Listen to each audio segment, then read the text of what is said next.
ضاقت نفسي بنور من فؤادي. السلام علیکم ورحمۃ اللہ وبرکاتہ. ریڈیو HRDF میں آپ کا استقبال ہے.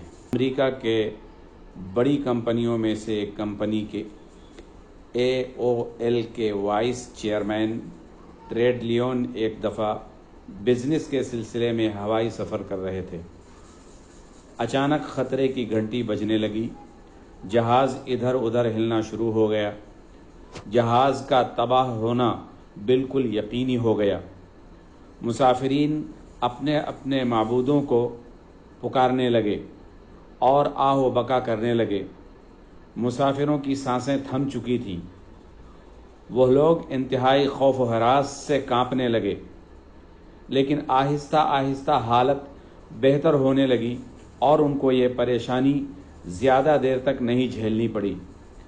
بالآخر حادثہ ٹل گیا اور مسافر بردار جہاز باحفاظت لینڈ کر گیا. جہاز سے اترنے کے بعد ٹریڈ لیون کی زندگی کا نظریہ بالکل بدل چکا تھا. اس طرح موت کے منہ سے واپس آنا اس کو بامقصد زندگی گزارنے پر آمادہ کر گیا. جہاز سے باہر نکل کر فوراً ایک ڈائری نکالی اور اس میں تقریباً 101 باتیں نوٹ کر لی جو اس کی موت سے پہلے اس کو کرنی تھی.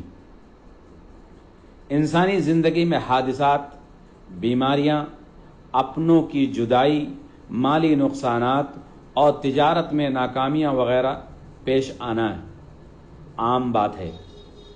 بار بار پیش آنے والے دکھ، درد، زخم اور پریشانی کے بعد ہی ایک بچہ اپنے پیروں پر کھڑا ہو پاتا ہے. ہمیں یہ بات سمجھنی چاہیے کہ زندگی کے سفر میں پیش آنے والی خامیاں اور ناکامیاں محض آزمائشیں ہیں جو ہمیشہ ہمیں مضبوط کر دیتی ہیں. چند دن پہلے ایک میت کی تجہیز و تکفین و تدفین کا واقعہ پیش آیا.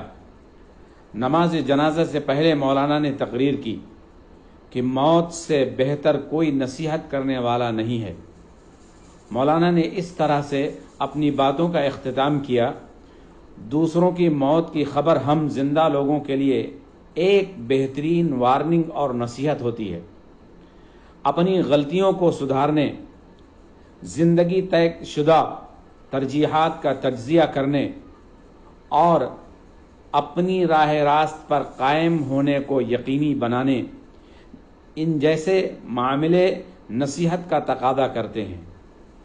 بلا شبہ ہمارا واپس لوٹنا طے ہے اور ہماری موت بھی یقینی ہے. لہذا زندگی کی راہ میں پیش آنے والے واقعات سے سبق حاصل کریں. راستے کی دقتوں، دشواریوں اور پریشانیوں کا اندازہ لگا کر سفر کریں اور بڑے بڑے حادثات اور خطرات کو ٹالنے کی حتی الامکان کوشش کریں. وَلَنُذِيقَنَّهُم مِّنَ الْعَذَابِ الْأَدْنَىٰ دُونَ الْعَذَابِ الْأَكْبَرِ لَعَلَّهُمْ يَرْجِعُونَ.